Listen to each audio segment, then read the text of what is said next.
Question 1. An internal auditor is assessing a facility that produces a variety of ready-to-eat frozen desserts. The facility has established critical control points, CCP, for pasteurization and freezing.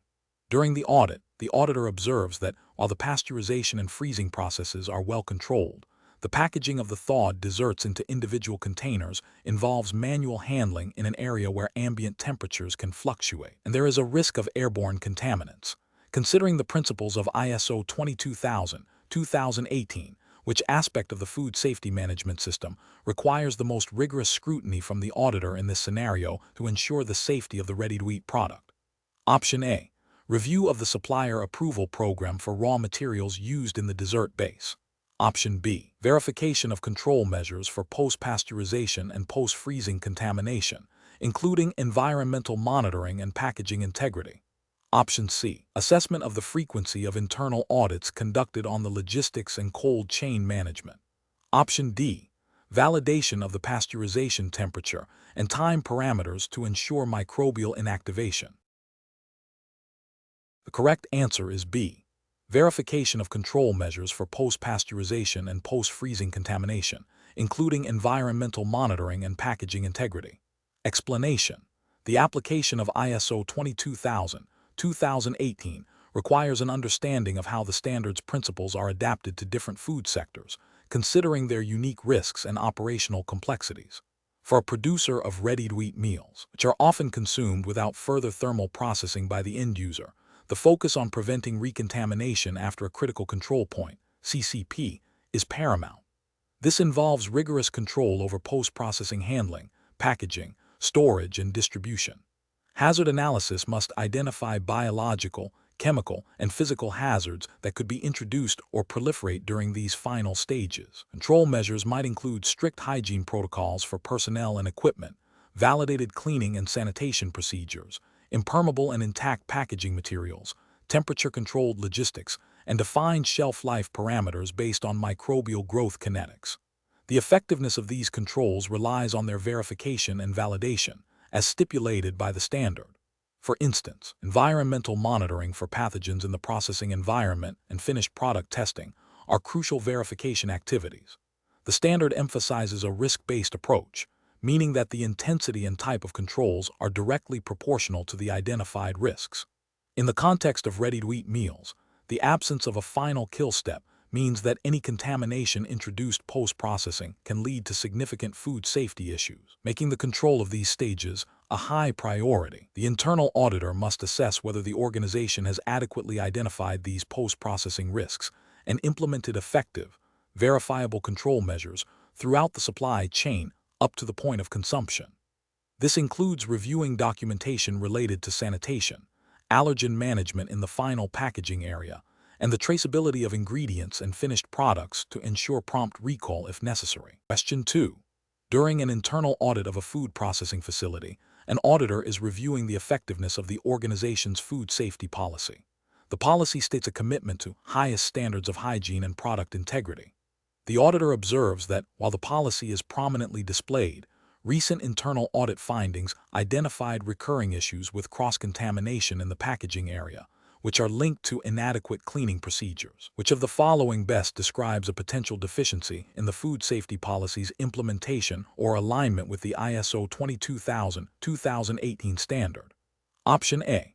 The policy is too general and lacks specific measurable targets, which is a common weakness in many food safety policies. Option B. The policy's commitment to highest standards of hygiene is not adequately supported by documented procedures and operational controls to prevent cross-contamination, indicating a gap between stated intent and practical application. Option C. The recurring cross-contamination issues are a direct violation of the policy, meaning the policy itself is flawed and requires immediate revision by top management. Option D. The auditor should focus solely on the documented policy statement and not on operational evidence, as the policy itself is the primary criterion. The correct answer is B. The policy's commitment to highest standards of hygiene is not adequately supported by documented procedures and operational controls to prevent cross-contamination, indicating a gap between stated intent and practical application. Explanation. The food safety policy is a foundational element of any ISO 22000-2018 food safety management system. It is a formal statement by top management outlining their commitment to food safety and establishing the overall direction and principles for the organization's food safety objectives. This policy must be appropriate to the purpose and context of the organization, including its products, processes, and distribution channels. It also needs to include a commitment to satisfy applicable statutory and regulatory requirements related to food safety, and a commitment to continually improve the food safety management system. During an internal audit, an auditor would assess whether the food safety policy is effectively communicated throughout the organization, understood by relevant personnel, and demonstrably integrated into the organization's operations and decision-making processes. This involves reviewing evidence such as management meeting minutes, where the policy is discussed, training records, and observable practices that align with the stated policy. The policy serves as the guiding document for establishing, implementing, maintaining, and improving the food safety management system. Question 3. An internal audit at a dairy processing facility, certified to ISO 22000-2018, focuses on the effectiveness of its hack plan for controlling Listeria monocytogenes in ready-to-eat products. The auditor reviews records for critical control point, CCP, monitoring of pasteurization temperatures and chilling processes. While the records show consistent adherence to the specified parameters, the auditor discovers that the validation studies supporting these parameters were conducted 5 years ago and have not been reviewed or updated despite changes in raw material suppliers and processing equipment configurations.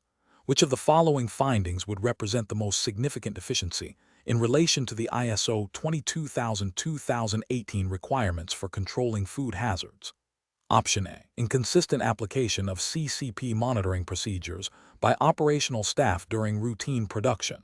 Option B. Lack of a documented procedure for handling customer complaints regarding potential product contamination. Option C. Insufficient documentation of prerequisite programs related to personnel hygiene and sanitation. Option D. Inadequate verification of the hack plan's effectiveness due to outdated validation studies for critical control points. The correct answer is D. Inadequate verification of the hack plan's effectiveness due to outdated validation studies for critical control points. Explanation. The core of ISO 22000-2018 is the integration of hack principles with prerequisite programs (PRP) and the overall management system. Clause 8.5.2. Control of food hazards mandates the development and implementation of a hack plan. This plan is built upon the 7 hack principles, with the first 6 principles forming the foundation for hazard identification, evaluation, and control. The 7th principle, establishing a system for verification, is crucial for ensuring the effectiveness of the hack plan. Verification activities, as outlined in Clause 8.5.3, are designed to confirm that the hack plan is scientifically sound and that the control measures are operating as intended. These activities include, but are not limited to, calibration of monitoring equipment, review of records and validation of critical control points, CCP and control measures. Without effective verification, the entire hazard control strategy is undermined, as there is no assurance that the identified hazards are being adequately managed. Therefore, an internal auditor assessing compliance with Clause 8.5.2 must verify that the organization has robust verification procedures in place to confirm the effectiveness of its hack plan, which is a direct outcome of applying the 7th hack principle. Question 4. When assessing the effectiveness of a food manufacturer's implemented food safety management system under ISO 22000-2018, what is the primary objective an internal auditor should focus on to ensure the system's ongoing viability and compliance with relevant food safety legislation? Option A. Confirm that all personnel have completed their mandatory food safety training modules as per the HR department's schedule. Option B. To evaluate the financial efficiency of the food safety program and recommend cost-saving measures to management. Option C. To verify that the system is consistently applied and identify areas for enhancement, thereby supporting continuous improvement and regulatory adherence. Option D. To document all deviations from documented procedures, regardless of their impact on food safety, for immediate corrective action. The correct answer is C. To verify that the system is consistently applied and identify areas for enhancement, thereby supporting continuous improvement and regulatory adherence. Explanation: the core purpose of an internal audit within the framework of ISO 22000-2018 is to provide an objective assessment of the food safety management system's effectiveness and compliance. This involves evaluating whether the system is implemented and maintained in accordance with the organization's own policies and procedures, as well as the requirements of the ISO 22000 standard itself. A key benefit derived from this process is the identification of opportunities for improvement.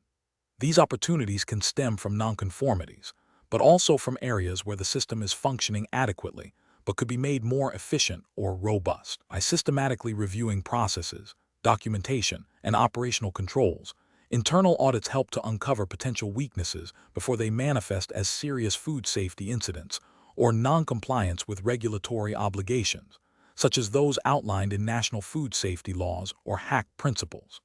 The insights gained enable the organization to proactively address risks, enhance its food safety culture, and ultimately demonstrate a commitment to producing safe food.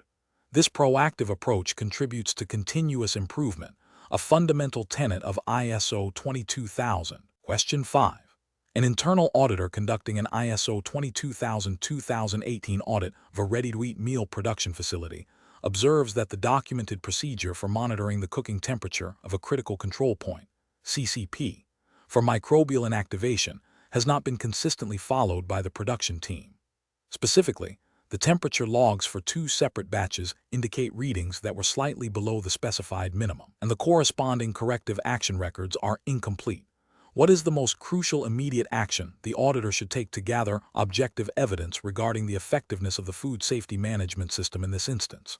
Option A: immediately halt production of the affected batches and demand a recooking process to ensure compliance with the CCP parameters.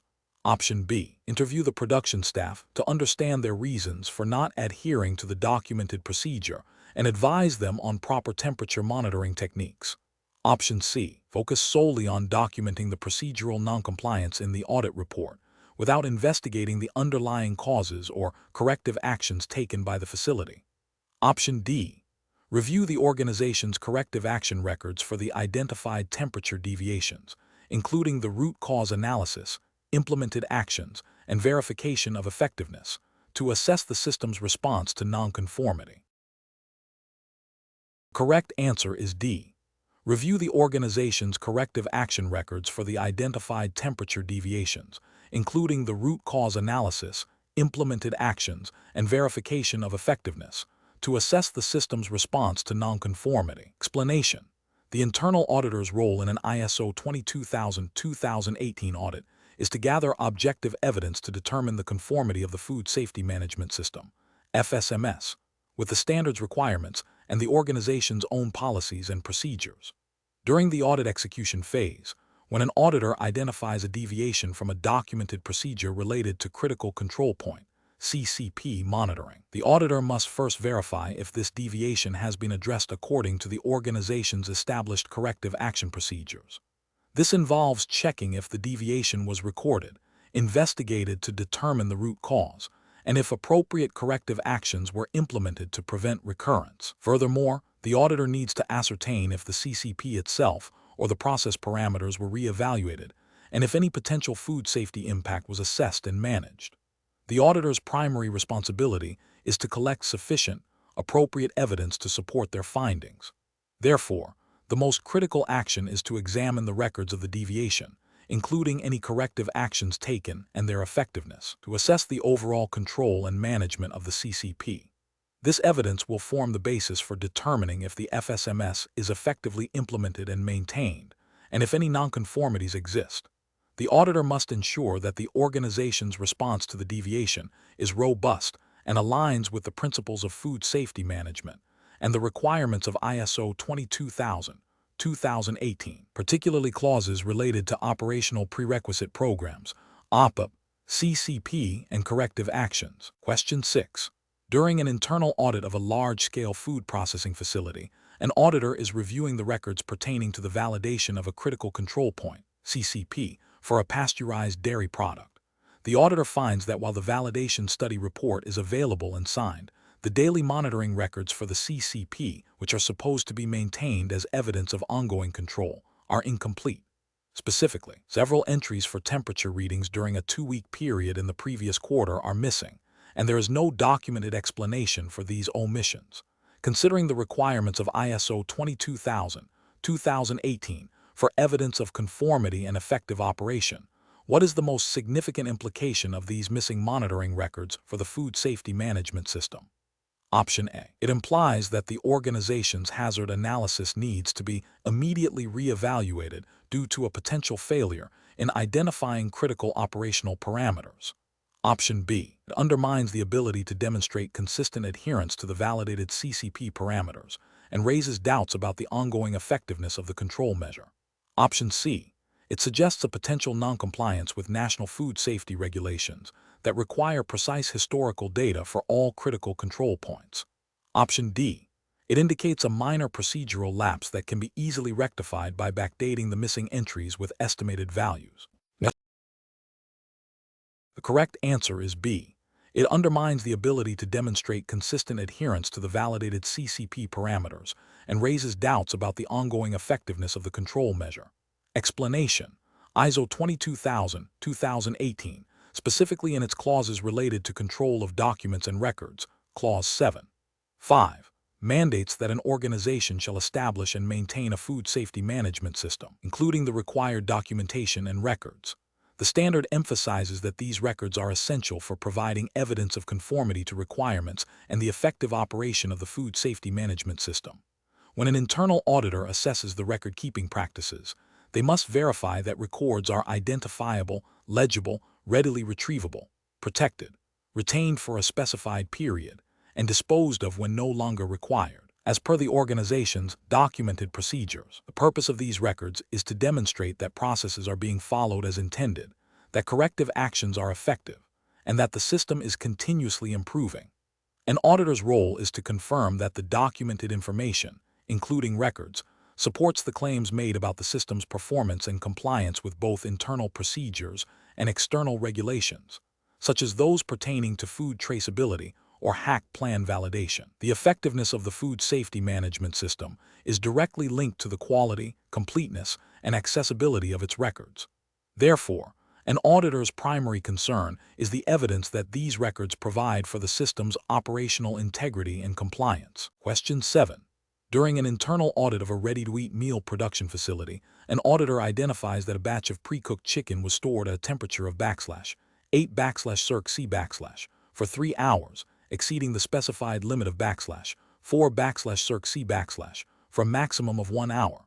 The nonconformity report notes the temperature deviation and the duration.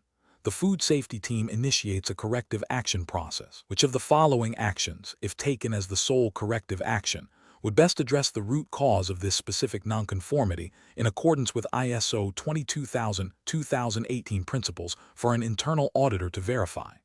Option A. Issuing a written warning to the personnel responsible for monitoring the refrigeration unit. Option B. Conducting a review of the refrigeration unit's calibration records and implementing a preventative maintenance schedule for temperature monitoring probes to ensure accurate readings and timely alerts. Option C. Disposing of the affected batch of chicken and informing the production staff about the temperature deviation. Option D.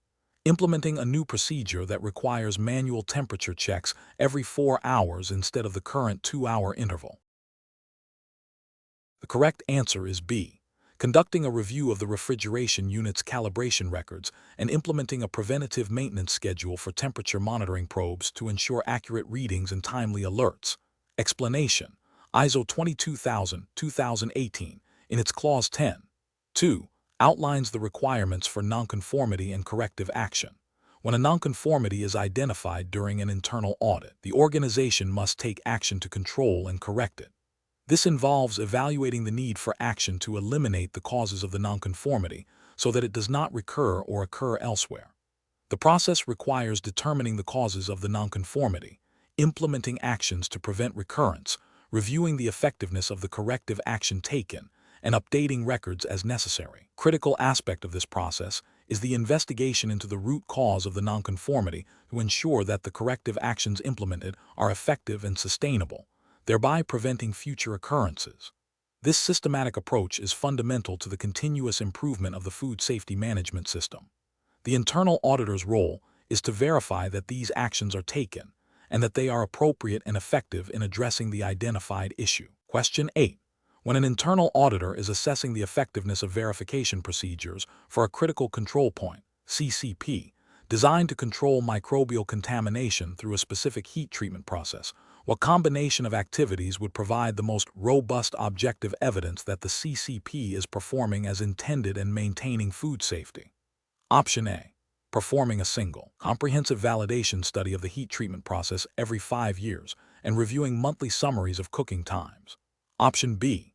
Relying solely on end-product microbiological testing results conducted quarterly to confirm the effectiveness of the heat treatment CCP. Option C.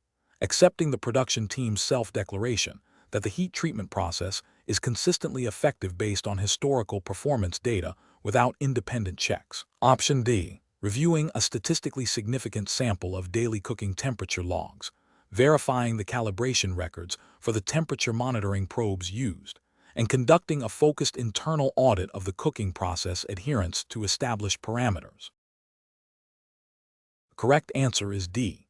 Reviewing a statistically significant sample of daily cooking temperature logs, verifying the calibration records for the temperature monitoring probes used, and conducting a focused internal audit of the cooking process adherence to established parameters.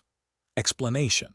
Verification procedures are critical to confirming that the food safety management system is operating effectively and that the implemented control measures are achieving their intended outcomes. ISO 22000, 2018, Clause 9. 1 emphasizes that the organization shall determine what needs to be verified and validated, and the methods, frequency, and responsibilities for verification. Verification activities are distinct from validation, which confirms that the control measures are capable of controlling the hazard. Verification, on the other hand, confirms that the system is implemented as planned and that the control measures are performing as expected. This involves activities such as calibration of equipment, review of records, product testing, and audits. When an internal auditor reviews the verification of a critical control point, CCP, for a specific hazard, they must ensure that the verification activities are adequate to confirm the effectiveness of the CCP. For example, if a CCP is temperature controlled during cooking, verification might involve checking cooking records, calibrating temperature probes, and performing periodic internal audits of the cooking process.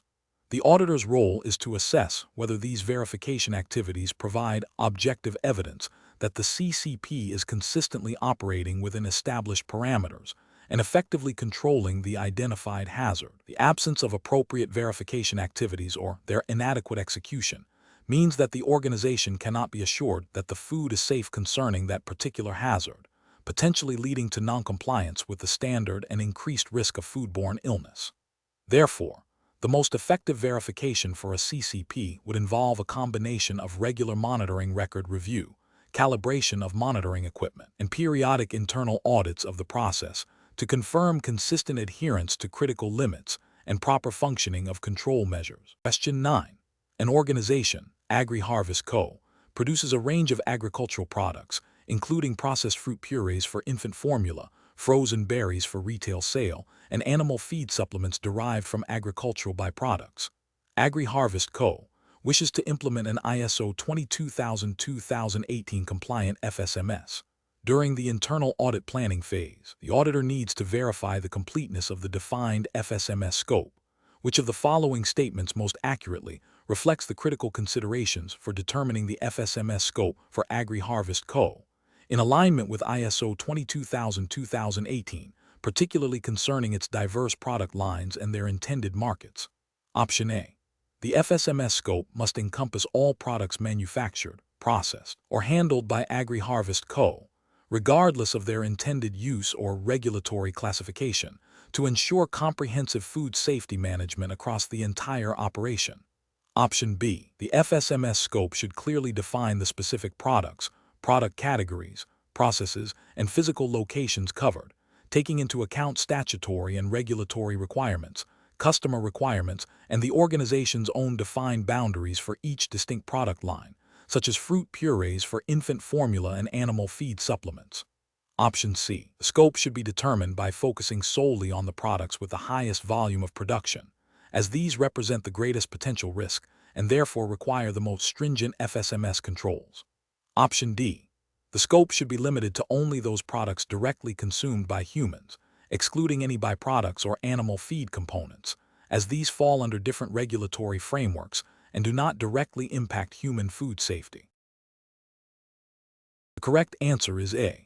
The FSMS scope must encompass all products manufactured, processed, or handled by Agri-Harvest Co., regardless of their intended use or regulatory classification, to ensure comprehensive food safety management across the entire operation. Explanation: the scope of a food safety management system, FSMS, under ISO 22000-2018 defines the boundaries and applicability of the FSMS within an organization. It specifies the products, processes, and locations covered by the system. Determining the scope involves considering the intended use of products, statutory and regulatory requirements, customer requirements, and the organization's own defined boundaries. The scope must be documented and maintained. When an organization has multiple sites or product lines, the scope might encompass all or only specific parts. The decision to include or exclude certain aspects depends on their impact on food safety and the overall effectiveness of the FSMS. For instance, a company manufacturing both ready-to-eat meals and raw ingredients might define separate scopes or a single comprehensive scope that clearly delineates coverage.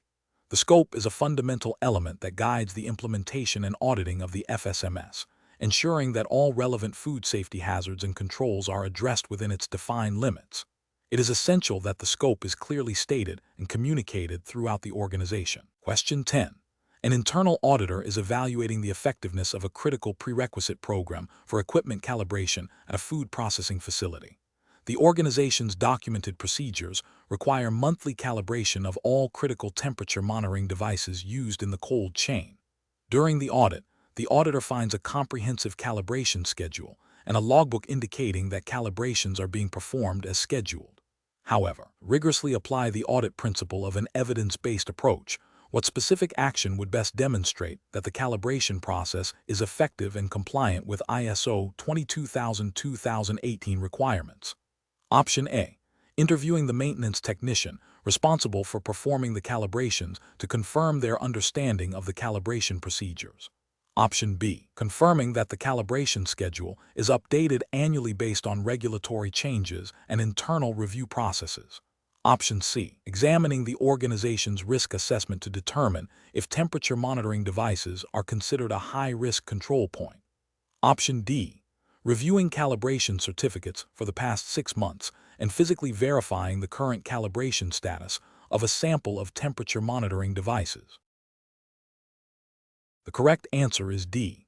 Reviewing calibration certificates for the past 6 months and physically verifying the current calibration status of a sample of temperature monitoring devices. Explanation: the core of an internal audit, particularly within the framework of ISO 22000-2018, is the systematic and objective evaluation of the food safety management system. This evaluation is guided by a set of fundamental principles that ensure the audit's credibility and effectiveness.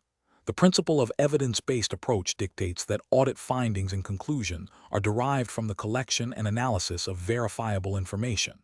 This information is gathered through methods such as interviews, observation of processes, and review of documented records. For an auditor to uphold this principle when assessing the effectiveness of a prerequisite program, PRP, like equipment calibration, they must not solely rely on the existence of a calibration schedule or a logbook. Instead, they must verify that the calibration activities described in the documentation have actually been performed, and that the results of these calibrations meet the specified acceptance criteria. This involves examining calibration certificates, checking if the equipment is functioning within tolerance after calibration, and confirming that any deviations identified during calibration were addressed appropriately according to the organization's procedures. The auditor's role is to confirm that the system is not just documented, but is also implemented and maintained in practice, with objective evidence supporting its compliance and effectiveness. Therefore, reviewing calibration certificates and verifying the actual calibration status of critical equipment represents the most direct application of the evidence-based approach in this context. Question 11. When initiating an internal audit of a food safety management system conforming to ISO 22000-2018, what critical information must an internal auditor convey during the opening meeting to ensure clarity and cooperation with the audit team? Option A. A comprehensive list of all potential hazards identified in the facility's hack plan and the specific customer complaints received in the last quarter. Option B. A detailed historical review of previous audit findings and the corrective actions taken, along with the personal qualifications of the audit team members. Option C. The specific food safety legislation and internal procedures that will serve as audit criteria, the defined scope of the audit, and the agreed-upon audit plan including timeline and resources. Option D. The auditor's preliminary assessment of the organization's food safety culture, and a proposed list of all personnel to be interviewed during the audit. Correct answer is C.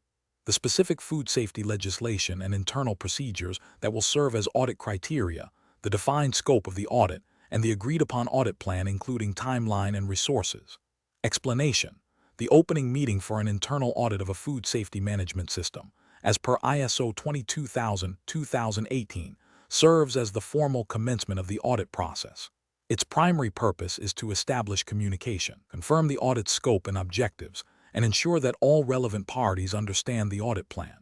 Key elements to be discussed include the audit criteria, e.g., ISO 22000-2018, relevant legislation, customer requirements, the audit scope, which specific processes, departments, or sites are being audited, and the audit objectives, what the audit aims to achieve, such as verifying compliance, identifying improvement opportunities, or assessing the effectiveness of controls. The audit plan, detailing the activities, timelines, and resources, is also presented and agreed upon.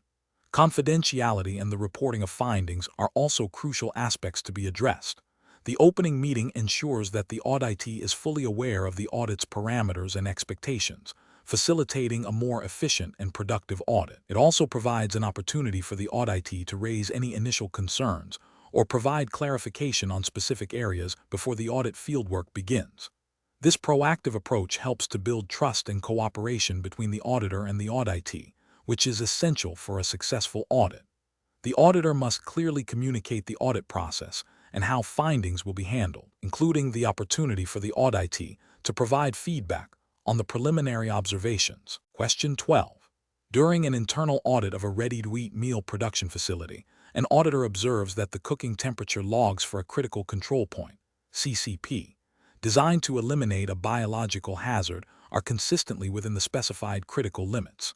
However, the auditor also notes that the calibration records for the temperature probes used to monitor this CCP have not been updated for over a year, exceeding the manufacturer's recommended recalibration interval. According to the principles of HACCP as integrated into ISO 22000-2018, which HACCP principle is most directly undermined by the lack of up-to-date calibration records for the monitoring equipment at this CCP. Option A, establishing critical limits. Option B, documentation and record keeping. Option C, establishing critical control points. Option D, verification procedures. The correct answer is D, verification procedures. Explanation. The fundamental principle of HACCP that addresses the need to establish a system to monitor control of a CCP is Principle 7, verification procedures. Verification ensures that the HACCP plan is working as intended and that the controls in place are effective in managing the identified hazards. This involves activities such as calibration of monitoring equipment, record reviews, and potentially direct observation of CCP monitoring. Principle 6, establishing critical limits, defines the boundaries for safe operation at a CCP. Principle 5, establishing critical control points, identifies the specific steps where control can be applied to prevent or eliminate a hazard or reduce it to an acceptable level. Principle 8, establishing documentation and record keeping, is crucial for supporting verification, but is a separate principle from the act of verification itself. Therefore, when an auditor is assessing the effectiveness of controls at a CCP, they are primarily examining the implementation of verification procedures. Question 13. An internal auditor is reviewing the food safety management system of a dairy processing plant that aims to reduce the incidence of Listeria monocytogenes contamination in its finished products by 15% within the next fiscal year. The plant has established specific monitoring points in its processing lines and implemented enhanced sanitation protocols. However, the documented plan for achieving this objective lacks clear assignments of responsibility for specific corrective actions arising from monitoring, and the timeline for revalidation of the sanitation protocols after any process changes is not explicitly defined. Considering the requirements of ISO 22000-2018, which of the following would represent the most significant deficiency in the planning to achieve the food safety objective? Option A. The plan fails to incorporate a risk assessment of potential cross-contamination from packaging materials. Option B. Inadequate detail in the plan regarding the specific actions to be taken and the timelines for their completion, which impacts the ability to monitor progress and ensure accountability. Option C. The food safety objective itself is not expressed in a way that allows for direct measurement of the reduction percentage. Option D. The plan does not include provisions for external audits to verify the achievement of the objective. Correct answer is B. Inadequate detail in the plan regarding the specific actions to be taken and the timelines for their completion, which impacts the ability to monitor progress and ensure accountability. Explanation. The core of establishing effective food safety management system objectives under ISO 22000-2018, particularly concerning planning to achieve them, lies in ensuring these objectives are measurable, actionable, and aligned with the organization's overall food safety policy and business strategy. Clause 6. 2. Food safety objectives and planning to achieve them mandates that the organization shall establish food safety objectives at relevant functions levels and for the processes needed for the FSMS. These objectives must be consistent with the food safety policy, be measurable, take into account applicable legal and other requirements, be based on risk assessment and operational control results, and be monitored, communicated, and updated as appropriate. Planning to achieve these objectives involves determining what will be done, what resources will be required, who will be responsible, when it will be completed, and how the results will be evaluated. This planning must also consider how the integration of FSMS actions will occur within the organization's overall business processes.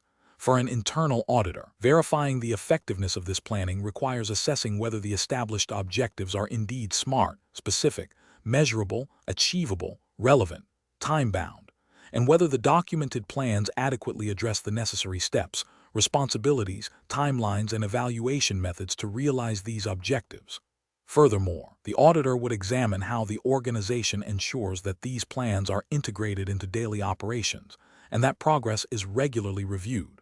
The emphasis is on the systematic approach to setting and achieving goals, not just on the existence of the objectives themselves. Question 14.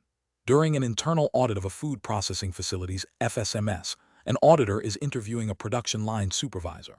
The supervisor appears knowledgeable about the daily operations, but seems hesitant to discuss potential deviations or challenges encountered during their shift.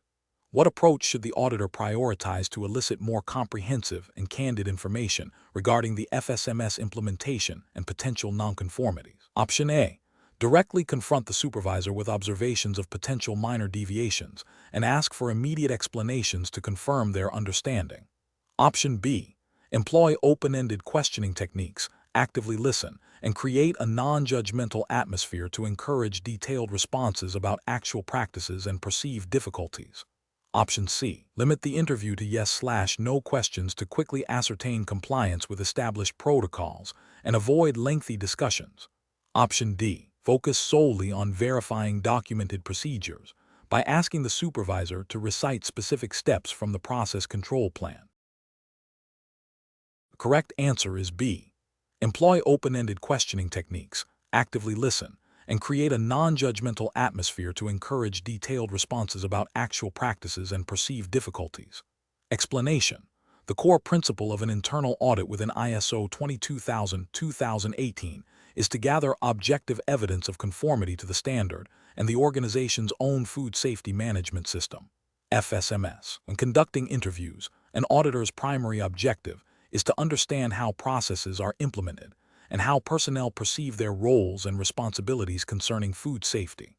Open-ended questions are crucial for eliciting detailed responses that go beyond simple yes/no answers.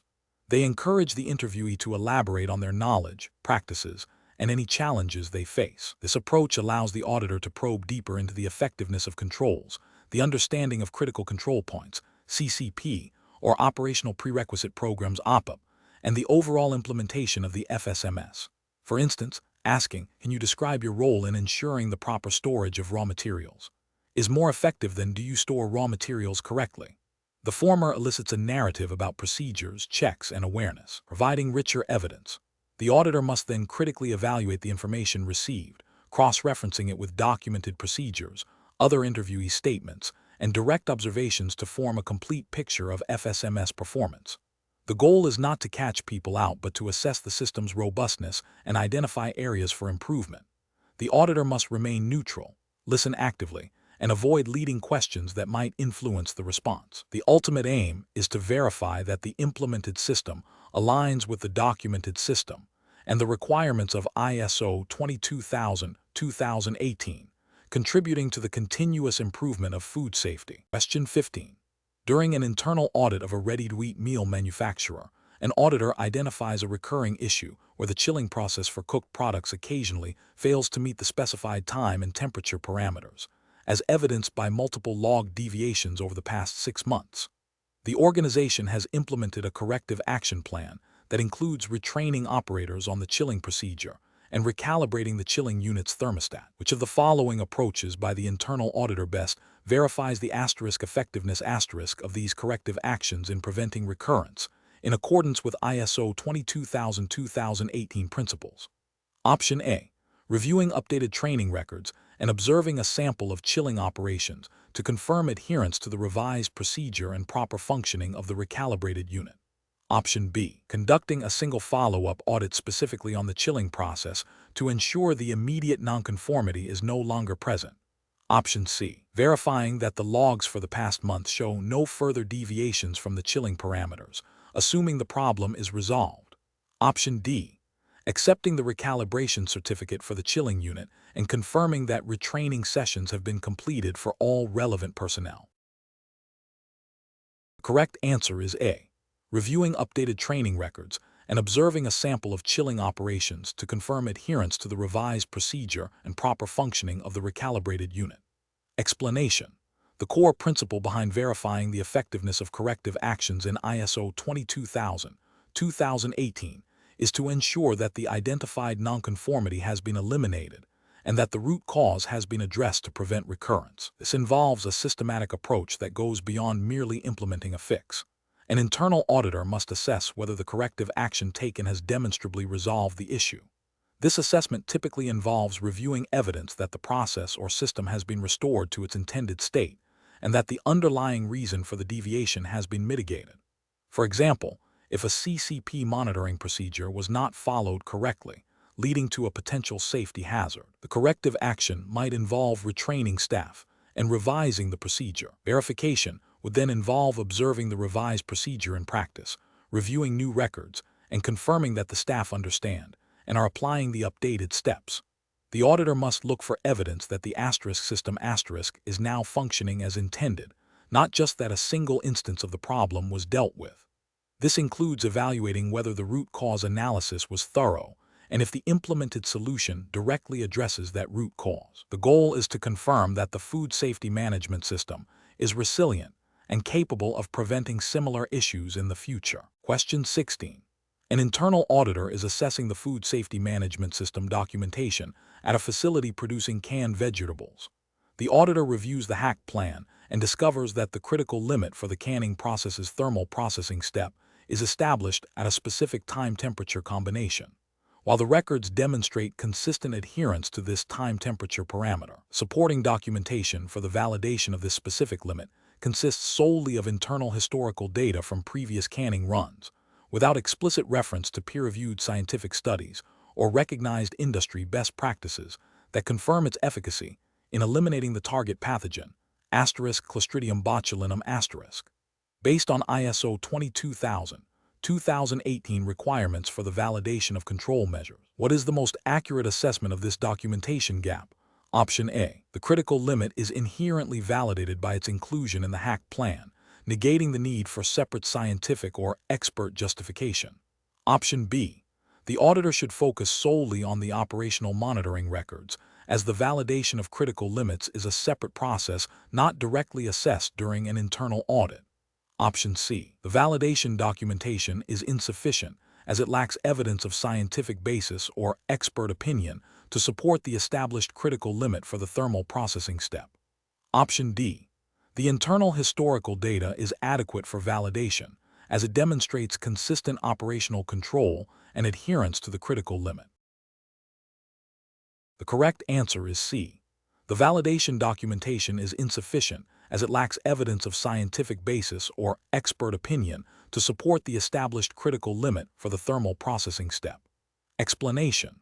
During an internal audit of a food manufacturing facility, an auditor is reviewing the documented information pertaining to the Food Safety Management System, FSMS. The auditor encounters a procedure for the validation of critical control points, CCP.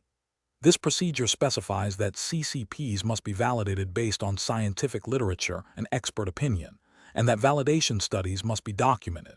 The auditor then examines the records for a specific CCP, which is the cooking process for a ready-to-eat meal. The documentation provided includes internal temperature logs showing the product reached the specified temperature, but no external scientific literature or expert opinion reports are attached or referenced in a way that clearly demonstrates the scientific basis for the chosen critical limit.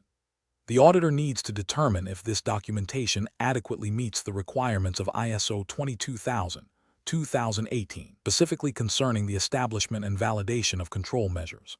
Clause 8.5.4 of ISO 22000-2018 mandates that control measures, including those identified as CCPs, shall be validated to confirm their ability to achieve the intended food safety objective.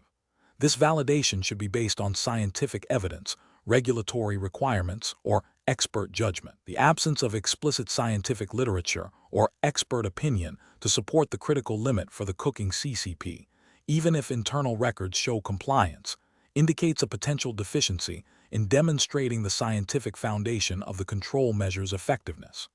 Therefore, the auditor must identify the most appropriate finding based on this observation. The scenario highlights the importance of not only monitoring CCPs, but also scientifically validating the chosen critical limits to ensure they are adequate to control the identified food safety hazard. The internal records confirm the operational control, but the validation aspect, which is a separate and crucial step, appears to be inadequately documented. This directly relates to the auditor's responsibility to verify that the FSMS is effectively implemented and maintained according to the standard. Question 17. A food processing facility manufacturing ready-to-eat salads has identified potential Listeria monocytogenes contamination as a significant hazard. While general sanitation and hygiene practices, PRP, are in place to minimize microbial load, the hazard analysis indicates that specific control measures are needed at the point of ingredient blending to prevent cross-contamination and ensure a safe final product. Which of the following best describes the critical determination an internal auditor would look for when verifying the establishment of an operational prerequisite program, OPP, for this specific hazard? Option A. Records confirming that all incoming raw materials have undergone laboratory testing for Listeria monocytogenes, even if the hazard analysis did not prioritize this step. Option B. Documentation demonstrating that the facility has implemented enhanced cleaning schedules for all production areas, irrespective of specific hazard analysis findings. Option C. A statement from the quality assurance manager confirming that the facility adheres to all applicable national food safety regulations, without detailing specific control measures for Listeria. Option D. Evidence that the Listeria monocytogenes hazard was identified as reasonably likely to occur and requires a specific control measure beyond general sanitation practices, necessitating its inclusion as an OPP. The correct answer is D. Evidence that the Listeria monocytogenes hazard was identified as reasonably likely to occur and requires a specific control measure beyond general sanitation practices, necessitating its inclusion as an OPP. Explanation. The selection of an operational prerequisite program, OPP, involves a systematic approach to identify and control food safety hazards that are reasonably likely to occur. This process begins with a thorough hazard analysis, which is a cornerstone of ISO 22000.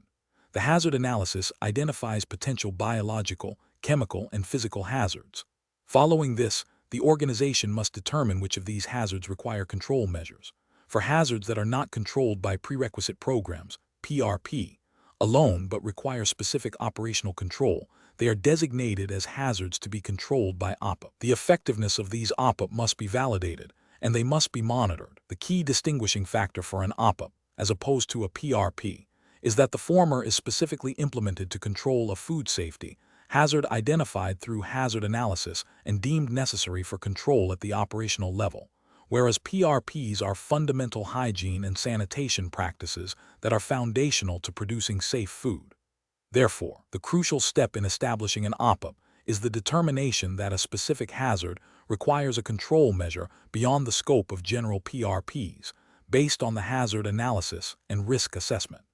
This determination directly leads to the implementation of a targeted operational control. Question 18. During an internal audit of a dairy processing facility that exports to the European Union, an auditor discovers that the facility's internal documentation for milk sourcing does not explicitly reference or demonstrate adherence to the EU's regulation, EC No. 178/2002 concerning traceability of food products, specifically regarding the one-step back, one-step forward principle. While the facility system appears to allow for tracing raw milk batches to finished product batches, the direct link to the specific farm of origin and the subsequent distributors is not clearly documented or verifiable through the current audit trail. What is the most critical action the internal auditor should take to address this potential nonconformity with legal and regulatory requirements? Option A. Focus solely on the internal documentation's adherence to the organization's own documented procedures, disregarding the specific external legal regulation, unless a direct customer complaint related to traceability has been received. Option B. Classify the finding as an opportunity for improvement, advising the organization to review its traceability procedures to align with general best practices for food safety, without specifying the particular legal requirement being potentially breached. Option C. Document a major nonconformity, highlighting the failure to explicitly integrate and demonstrate compliance with the traceability provisions of regulation, EC No. 178/2002, and assess the effectiveness of the organization's process for identifying and implementing relevant external legal requirements. Option D. Recommend a minor nonconformity for a documentation gap, suggesting the addition of a reference to regulation, EC No. 178/2002, in the sourcing procedure without further investigation into the system's actual effectiveness in meeting the regulation's intent. The correct answer is C. Document a major nonconformity, highlighting the failure to explicitly integrate and demonstrate compliance with the traceability provisions of regulation, EC No. 178/2002, and assess the effectiveness of the organization's process for identifying and implementing relevant external legal requirements. Explanation. The core of an internal audit under ISO 22000-2018 is to verify conformity with the established food safety management system and applicable legal requirements. When an internal auditor identifies a potential nonconformity related to legal and regulatory requirements, the auditor's responsibility extends beyond merely noting the deviation. They must assess the impact of this deviation on the organization's ability to consistently provide safe food products and the effectiveness of the implemented control measures. This assessment involves understanding how the identified issue contravenes specific legal mandates, such as those pertaining to allergen labeling, permissible additive levels, or traceability regulations, which vary by jurisdiction. The auditor must then determine if the organization has a robust process for identifying, monitoring, and complying with these external legal obligations. A key aspect is evaluating whether the organization's internal procedures adequately reflect and implement these external rules. If a legal requirement is not being met, the auditor must ascertain if the organization has taken appropriate corrective actions to rectify the noncompliance and prevent recurrence, considering the severity and potential consequences for public health and market access. This includes verifying that the management system itself is designed to ensure ongoing legal compliance, not just addressing isolated incidents. The auditor's report should detail the specific legal provision that is not being met, the evidence of non-compliance, and the effectiveness of any corrective actions taken by the organization to restore compliance and strengthen the system. The goal is to ensure the organization's food safety system is legally sound and effectively managed. Question 19. During an internal audit of a ready-to-eat meal production facility, an auditor is reviewing the hazard analysis for a pre-cooked chicken dish. The process includes a chilling step designed to reduce bacterial growth. The hazard analysis identifies Listeria monocytogenes as a significant hazard. The chilling process is validated to reduce the pathogen load by 3 log CFU/G if maintained at or below /4/circ/C for a specified duration. However, the facility also implements a rigorous supplier verification program for raw chicken, which includes testing for Listeria monocytogenes, and a subsequent heat treatment step that is validated to achieve a 7 log reduction. If the chilling step fails to maintain the specified temperature, the subsequent heat treatment is still expected to eliminate the pathogen. Which of the following best describes the criticality of the chilling step as a CCP in this scenario, according to ISO 22000-2018 principles? Option A. The chilling step is a CCP because it is the first point in the process where the hazard is addressed, and it is critical for preventing Listeria monocytogenes growth. Option B.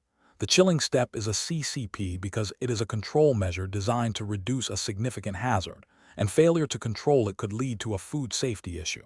Option C. The chilling step is not a CCP because the primary control for Listeria monocytogenes is the heat treatment, and the chilling step is merely a secondary preventive measure. Option D. The chilling step is not a CCP because the subsequent heat treatment effectively controls the hazard to an acceptable level, even if the chilling step fails. The correct answer is D. The chilling step is not a CCP because the subsequent heat treatment effectively controls the hazard to an acceptable level, even if the chilling step fails. Explanation. The determination of critical control points, CCP, is a fundamental aspect of hazard analysis within a food safety management system, FSMS, compliant with ISO 22000-2018. This process involves identifying specific steps in the food production process where control can be applied and is essential to prevent, eliminate, or reduce a food safety hazard to an acceptable level. The decision tree, a structured tool often used, helps in evaluating whether a control point qualifies as a CCP. Key considerations include whether the control point addresses a significant food safety hazard, and whether the control measure is capable of controlling the hazard to an acceptable level. For instance, if a process step involves a thermal inactivation step designed to eliminate a specific pathogen, and the failure to maintain the specified temperature and time would result in an unacceptable level of that pathogen, then that step is a strong candidate for a CCP. The effectiveness of the control measure, the likelihood of failure, and the consequence of failure are all weighed. It is not merely about the presence of a control measure, but its critical role in managing a specific hazard to an acceptable limit. For example, a visual inspection for foreign objects might be a control point, but if the hazard, foreign object contamination, is unlikely to be detected by this inspection alone, or if other steps are more effective in preventing its introduction, it might not be designated a CCP. The focus is on the criticality of the control in preventing or reducing the hazard. Question 20. During an internal audit of a ready-to-eat meal production facility, an auditor is reviewing the effectiveness of the control measure for preventing microbial contamination on food contact surfaces after the cleaning process. The facility has identified Listeria monocytogenes as a significant biological hazard, and the established acceptable level for residual bacterial counts on surfaces is less than 10 colony-forming units per square centimeter, CFU/cm2. The cleaning procedure includes a hot water rinse followed by a sanitizing agent application. Verification testing, conducted 3 times per shift, has consistently shown surface swab results ranging from 5 to 8 CFU/cm2. The auditor needs to determine if the control measure is operating within its intended parameters.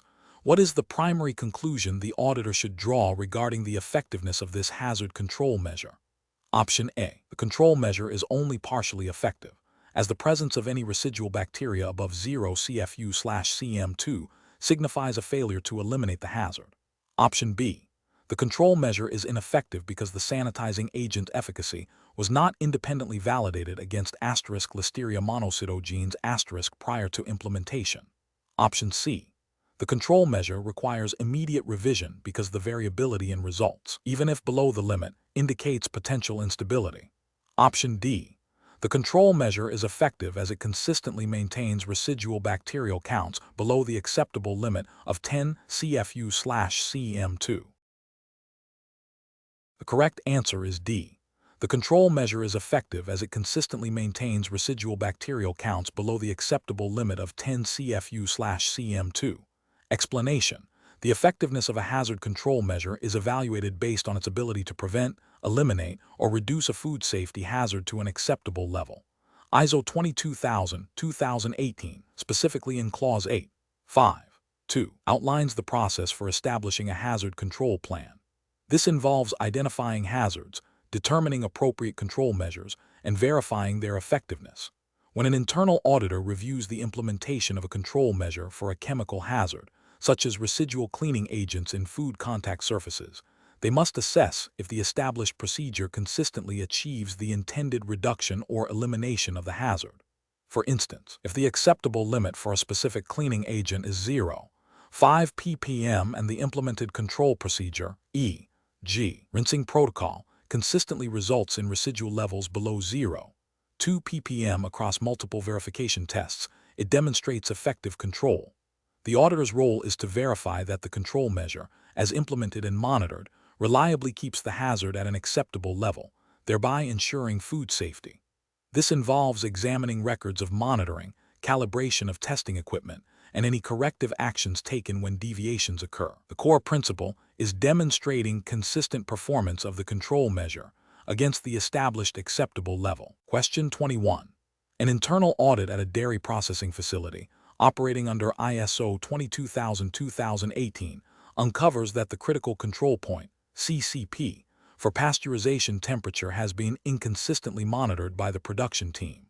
A subsequent batch of product exhibited a temperature deviation, raising concerns about potential food safety risks. Facility responded by retraining the involved personnel and posting a visual reminder at the pasteurization station. However, during a follow-up audit, it is discovered that another batch, processed after the retraining, still shows a minor deviation in pasteurization temperature. Considering the principles of corrective action within ISO 22000-2018, what is the most appropriate assessment of the facility's response to the initial nonconformity? Option A. The retraining and visual reminder are universally recognized as the most effective first steps for any CCP deviation. Option B. The facility has demonstrated a complete resolution of the issue, as evidenced by the minor nature of the subsequent deviation. Option C. The internal audit process itself should be reviewed for its effectiveness in identifying the initial root cause. Option D. The corrective actions taken were likely insufficient to address the root cause of the pasteurization temperature deviations. The correct answer is D. The corrective actions taken were likely insufficient to address the root cause of the pasteurization temperature deviations. Explanation: the core of effective corrective action in ISO 22000-2018 lies in addressing the root cause of a nonconformity to prevent recurrence. When an internal audit identifies that a critical control point, CCP monitoring procedure for pasteurization temperature was not consistently followed, leading to a batch of product potentially exceeding established limits, the auditor must evaluate the effectiveness of the corrective actions taken by the food business. The food business implemented a retraining program for the operators involved and added a visual reminder at the CCP station. However, the audit reveals that despite these measures, the next batch of product still shows a deviation from the pasteurization temperature parameter, albeit a minor one. This indicates that the corrective actions were insufficient to eliminate the root cause. The root cause might be related to equipment calibration issues, inadequate supervision, or a misunderstanding of the CCP's critical limits rather than just operator error. Therefore, the corrective action process needs to be revisited to identify the true underlying cause and implement more robust controls. This might involve a deeper investigation into equipment performance, a review of the CCP definition and its operating limits, or enhanced verification procedures beyond retraining. The goal is not just to fix the immediate issue, but to ensure the system prevents similar deviations from happening again. Question 22. During an internal audit of a food processing facility's sanitation prerequisite program, an auditor observes that the documented procedure for cleaning critical equipment outlines a specific contact time for a sanitizing agent. The auditor then reviews the available records, which include completed cleaning logs signed by operators and chemical supply invoices. However, the auditor notes that the logs do not explicitly record the actual contact time achieved for each cleaning cycle, and there is no independent verification or data supporting the achieved contact times. Which of the following approaches best demonstrates the auditor's commitment to gathering sufficient objective evidence regarding the effectiveness of the sanitation procedure's contact time requirement? Option A. Conduct direct observations of the sanitation process, focusing on the sequence and duration of sanitizing agent application, and interview operators about their understanding and adherence to the specified contact times. Option B. Accept the signed cleaning logs as sufficient evidence of compliance, assuming the operators are correctly following the documented procedure. Option C. Review the chemical manufacturer's specifications for the sanitizing agent to confirm its efficacy, as this information alone validates the procedure. Option D. Request a formal statement from the sanitation supervisor confirming that all cleaning procedures, including contact times, are consistently met.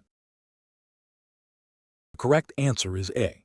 Conduct direct observations of the sanitation process, focusing on the sequence and duration of sanitizing agent application, and interview operators about their understanding and adherence to the specified contact times. Explanation. Gathering objective evidence is a cornerstone of effective internal auditing for ISO 22000-2018. Objective evidence is factual, verifiable information obtained through observation, examination of records, interviews, and data analysis, which can be used to demonstrate the conformity of a process or system to specified requirements. When auditing the effectiveness of a prerequisite program, PRP, such as sanitation procedures, an internal auditor must go beyond simply reviewing the written procedure. They need to verify that the procedure is being implemented as intended and that it is achieving its desired outcome of controlling food safety hazards. This involves observing the actual sanitation activities being performed by personnel, checking records that document these activities, e.g., cleaning logs, chemical usage records, calibration records for cleaning equipment, and potentially analyzing data related to sanitation effectiveness, such as microbial testing, results from environmental monitoring, or product swabs. The auditor's role is to assess whether the documented system is operational and achieving its intended food safety objectives. Simply relying on the presence of a documented procedure without verifying its implementation and effectiveness through observable actions and verifiable records would constitute a significant gap in evidence gathering, leading to a potentially nonconformant audit finding if the PRP is not effectively controlled. Therefore, a comprehensive approach that integrates observation, record review, and data analysis is crucial for demonstrating compliance and identifying areas for improvement within the food safety management system. Question 23. During an internal audit of a food manufacturing facility, an auditor is evaluating the effectiveness of the company's withdrawal and recall procedures as mandated by ISO 22000-2018. The facility produces a popular dairy beverage, and a recent supplier notification indicated a potential contamination issue with a specific batch of a critical milk ingredient. The auditor needs to ascertain the most crucial element for ensuring a swift and targeted withdrawal. What is the primary determinant of the withdrawal's success in this context? Option A. The completeness and accuracy of the traceability system to identify all affected product batches. Option B. The established relationships with regulatory bodies for timely reporting of the incident. Option C. The availability of sufficient financial reserves to cover the costs of the withdrawal. Option D. The speed at which the marketing department can communicate the recall to the public. The correct answer is A. The completeness and accuracy of the traceability system to identify all affected product batches. Explanation. The effectiveness of a food recall or withdrawal procedure is critically dependent on the ability to swiftly and accurately identify the scope of the affected product. This involves tracing the product from its point of distribution back to its origin within the manufacturing process and forward to all customers who received it. Clause 8.4.3 of ISO 22000-2018 outlines the requirements for traceability. An internal auditor assessing a withdrawal/recall plan must verify that the system in place can reliably determine which batches or lots of a specific product are impacted by a detected hazard. This requires robust record-keeping that links raw material inputs, processing steps, and finished product distribution. Without this capability, a withdrawal could be incomplete, leaving unsafe product in circulation, or overly broad, unnecessarily impacting unaffected products, and causing significant economic loss and reputational damage. Therefore, the auditor's primary focus during such an assessment is the completeness and accuracy of the traceability system as it pertains to product identification and distribution history. Question 24. During the closing meeting of an ISO 22000-2018 internal audit of a ready-to-eat meal production facility, the lead auditor presents findings related to inadequate documentation of CCP monitoring records.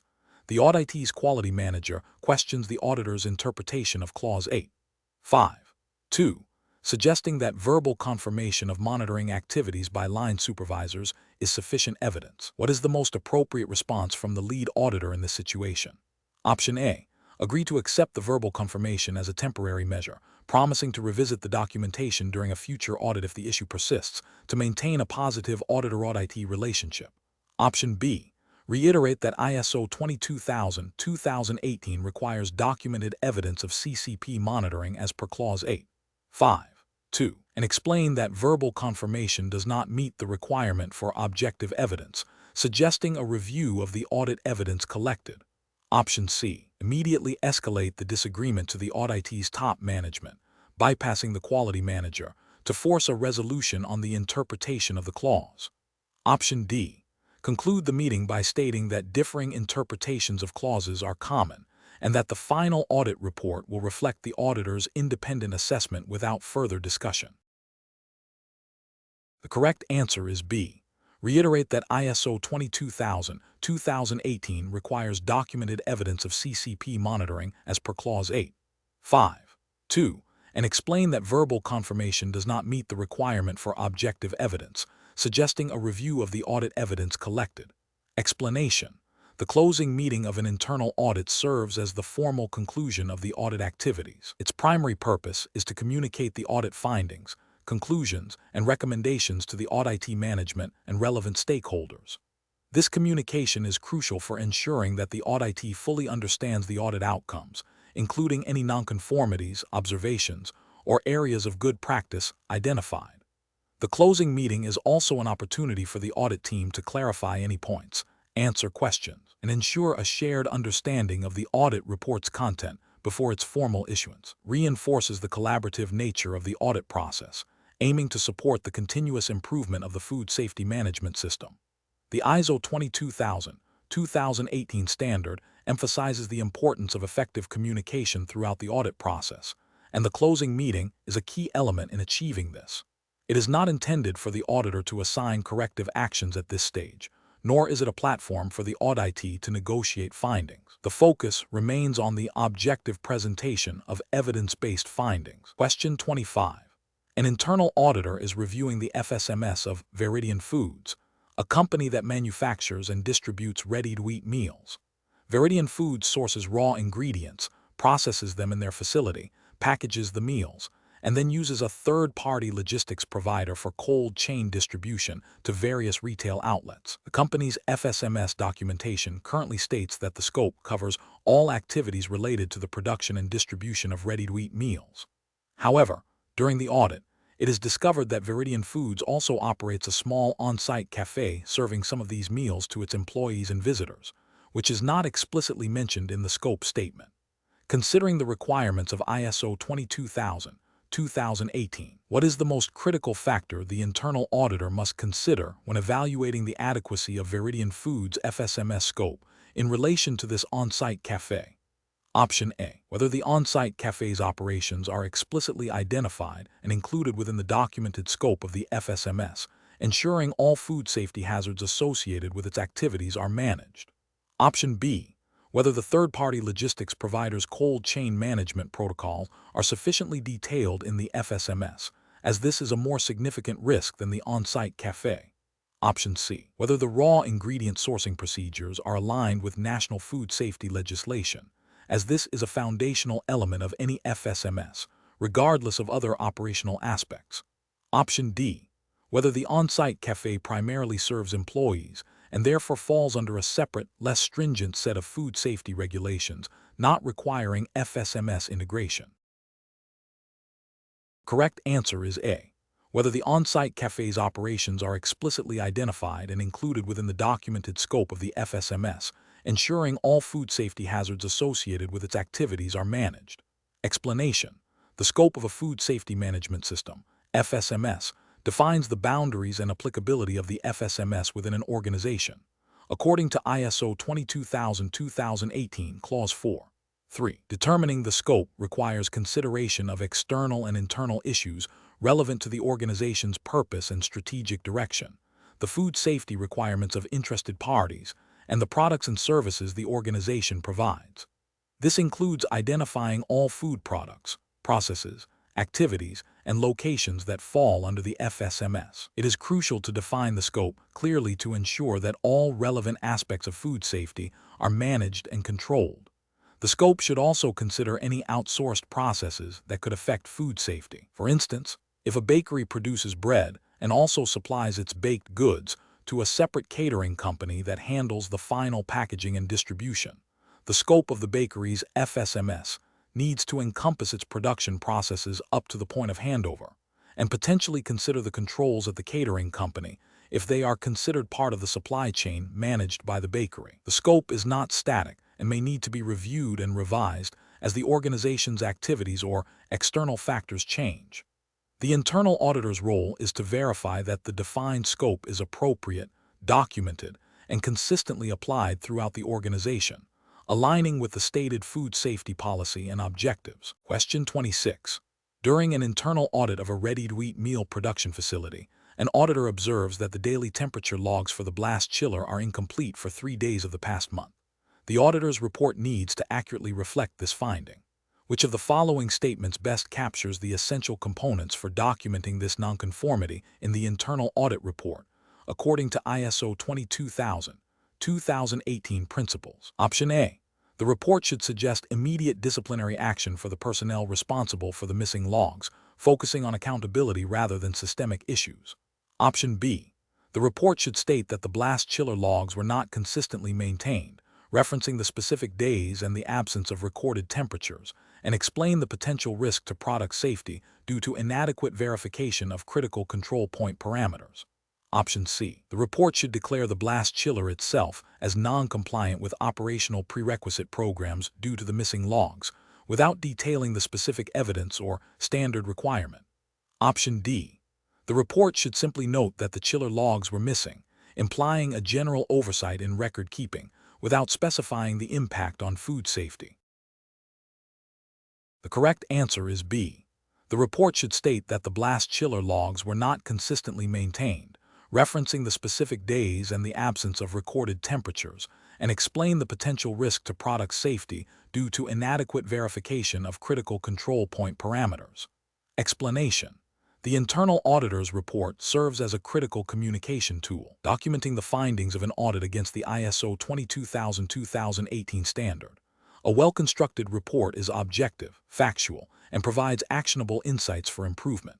When identifying a nonconformity, the report must clearly articulate the requirement from the standard or documented procedure that was not met, provide objective evidence observed during the audit, e.g., specific records, observations of practices, interviews, and state the implication or potential impact of this deviation on the food safety management system. For instance, if a critical control point (CCP) monitoring record for pasteurization temperature is missing, the report would cite the relevant clause in ISO 22000 E.g. 8.5 for control of monitoring and measuring equipment, or 8.5 2. Validation of control measures and combinations of validation and verification.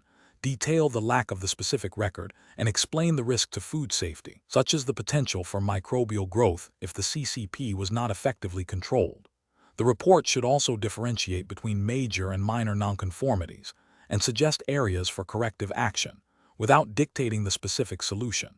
The focus is on presenting the facts clearly and concisely to enable the auditee to understand the issue and implement effective improvements. Question 27.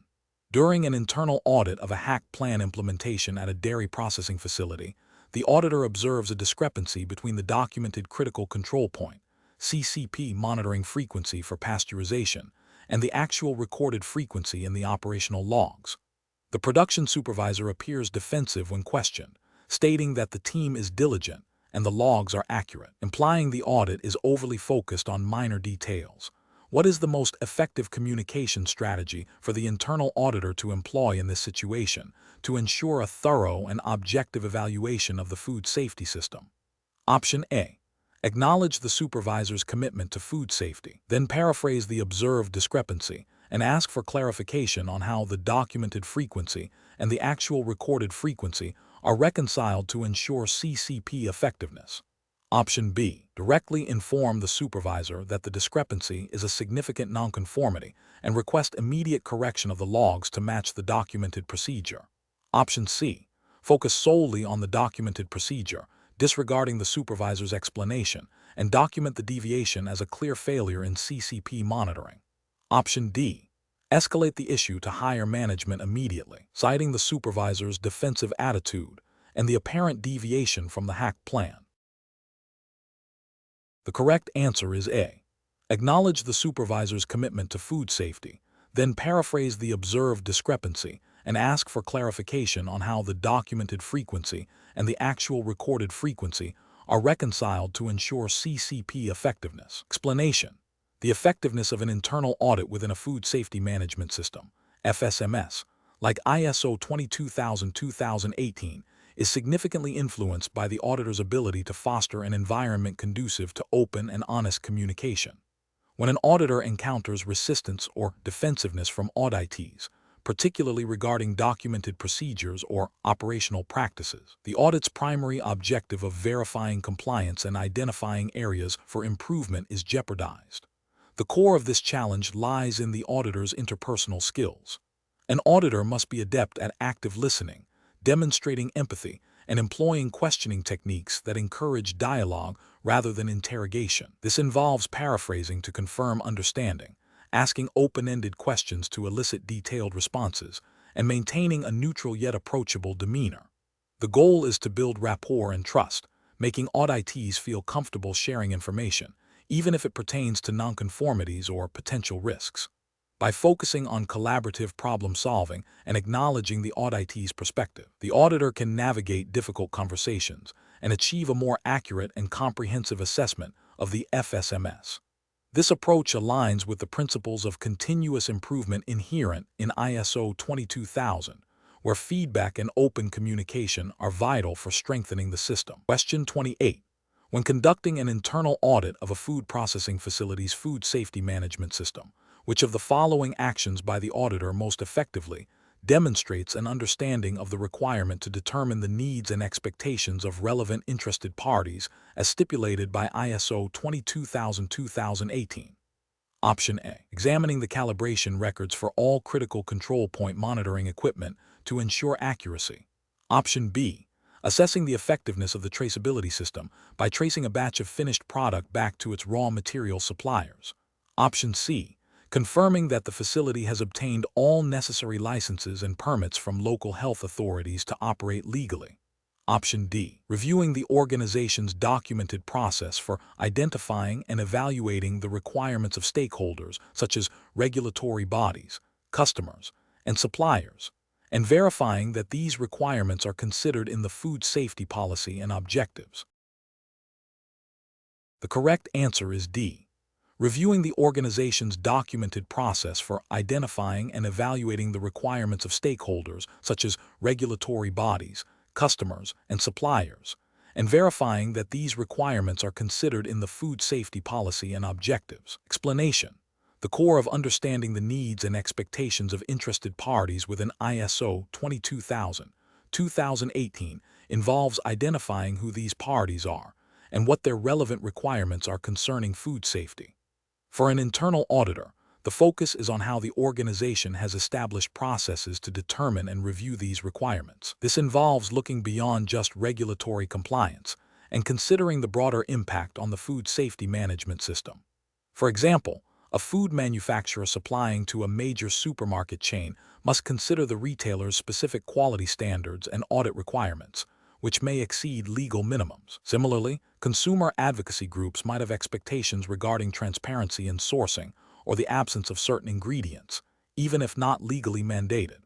The organization's documented procedures for identifying and communicating these expectations and subsequently integrating them into its food safety policy and objectives are crucial. An internal auditor would assess the effectiveness of these mechanisms by examining records of stakeholder engagement, communication logs, and evidence of how identified expectations have influenced operational controls, hazard analysis, and prerequisite programs. The determination of relevant interested parties and their requirements is a foundational step for establishing and maintaining an effective food safety management system that addresses all pertinent aspects of food safety. Question 29. An internal auditor is reviewing the implementation of HACCP principles at a dairy processing facility. During the audit, the auditor observes a deviation from a critical control point (CCP) monitoring procedure, but notices that the production supervisor immediately initiated a corrective action that effectively controlled the hazard. The auditor is aware that the supervisor is facing performance reviews and wants to ensure the findings are presented fairly. Which fundamental audit principle should the auditor most rigorously adhere to when documenting this observation and its resolution to ensure the audit's credibility? Option A, independence. Option B, evidence-based approach. Option C, due professional care. Option D, confidentiality. The correct answer is B, evidence-based approach. Explanation. The question asks about the primary audit principle that guides an internal auditor in ensuring that audit findings are based on objective information and are free from personal bias or undue influence. This principle is fundamental to the credibility and reliability of any audit. It emphasizes that conclusions should stem from verifiable facts and data, not from assumptions or preconceptions. This approach allows for the identification of genuine nonconformities and areas for improvement, rather than subjective interpretations. An auditor must gather sufficient appropriate audit evidence to support their conclusions. This evidence should be relevant, accurate, and capable of being verified. Without this, the audit report would lack substance and could lead to incorrect corrective actions or a false sense of security regarding the food safety management system's effectiveness. The principle of evidence-based approach directly supports the integrity and fair presentation of audit findings, ensuring that decisions made based on the audit are sound and defensible. Question 30. Consider a food processing facility that has implemented an FSMS according to ISO 22000-2018. During an internal audit of their HACCP plan validation process, the auditor discovers that while the critical control points, CCP, are monitored, the records do not consistently demonstrate that the established critical limits were met or that corrective actions were taken when deviations occurred. The auditor also notes that the frequency of monitoring for one specific CCP, identified as crucial for controlling a significant microbiological hazard, is less frequent than initially specified in the validated HACCP plan, with no documented justification for this change. What is the most fundamental benefit that an internal audit in this scenario aims to reveal and promote regarding the FSMS effectiveness? Option A. The internal audit's benefit is to provide an opportunity for retraining staff on HACCP principles and the importance of accurate documentation, thereby improving overall food safety awareness. Option B. The internal audit's benefit is to identify potential cost savings by reducing the frequency of monitoring at critical control points where no deviations have been historically recorded. Option C. The internal audit's benefit is to confirm that the organization is meeting the minimum requirements for internal auditing as stipulated in ISO 22000-2018, regardless of the findings. Option D. The internal audit's primary benefit here is to highlight systemic weaknesses in record-keeping and adherence to validated procedures, thereby enabling targeted corrective actions to ensure the FSMS effectively controls food safety hazards, and meets regulatory compliance? The correct answer is D. The internal audit's primary benefit here is to highlight systemic weaknesses in record-keeping and adherence to validated procedures, thereby enabling targeted corrective actions to ensure the FSMS effectively controls food safety hazards and meets regulatory compliance. Explanation: internal audits are a cornerstone of any effective food safety management system, FSMS, conforming to ISO 22000-2018. Their primary purpose is to provide an objective assessment of the FSMS conformance to the organization's own requirements and to the requirements of the ISO 22000-2018 standard itself. This involves evaluating the implementation and effectiveness of the established processes, procedures, and controls designed to manage food safety hazards. Beyond mere compliance checking, internal audits serve as a critical feedback mechanism, identifying opportunities for improvement in the system's design and operation. They help to ensure that the FSMS is achieving its intended outcomes, such as preventing foodborne illnesses, meeting regulatory obligations, e.g., relevant national food safety laws like the Food Safety Modernization Act in the U.S. or Regulation (EC) No. 178/2002 in the EU, which mandate robust food safety controls and satisfying customer expectations. By systematically reviewing various aspects of the FSMS, including prerequisite programs, hazard analysis, and critical control points, HAC, principles, operational prerequisite programs, OPA, control measures, and management system elements like corrective actions and management review, internal audits contribute significantly to the continual improvement of the organization's food safety performance. They empower management with reliable information to make informed decisions, allocate resources effectively, and drive proactive risk management, ultimately enhancing the overall credibility and resilience of the food safety assurance. The benefits extend to fostering a stronger food safety culture throughout the organization by promoting accountability and awareness among personnel.